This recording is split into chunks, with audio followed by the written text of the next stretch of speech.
आणि यानंतर भाजपच्या गोटातून एक महत्त्वाची बातमी आहे। शपथविधीच्या तयारीचा भाजपच्या बैठकीत आढावा घेण्यात आलाय। चंद्रशेखर बावनकुळे यांच्याकडून बैठकीमध्ये आढावा घेण्यात आलाय। शेलार, दरेकर, प्रसाद लाड हे देखील बैठकीला उपस्थित होते।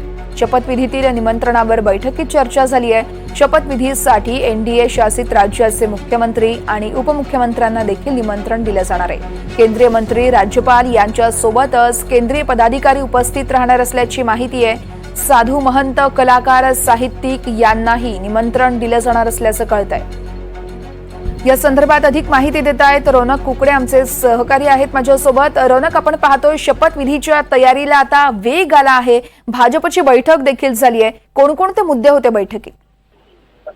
नाही, मुख्यतः ही बैठक जी 5 तारखेला शपथग्रहण समारोह मुंबईच्या आझाद मैदानला होणार आहे त्या संदर्भात आढावा घेण्यासाठी या बैठकीचं आयोजन करण्यात आलेलं आहे। आणि मुख्यतः यामध्ये भाजपचे महत्वाचे मुंबईचे नेते हे सगळे उपस्थित आहेत, कारण मुंबई भाजपकडे याची मुख्यतः जी रणनीती करण्यासंदर्भातली जबाबदारी पक्षाच्या वतीने देण्यात आली आहे। त्यामुळे उद्योगपती असतील, कलाकार असतील किंवा काही साधू संत महंत अशा अनेकांना इन्व्हिटेशन देण्यासंदर्भातली यादी जी आहे ती करण्यात येते। आणि एकदा विधिमंडळ पक्षाचा नेता त्याची निवड झाल्यानंतर हे जे अधिकृत सगळे इन्व्हिटेशन्स आहेत ते पाठवायला सुरुवात होईल।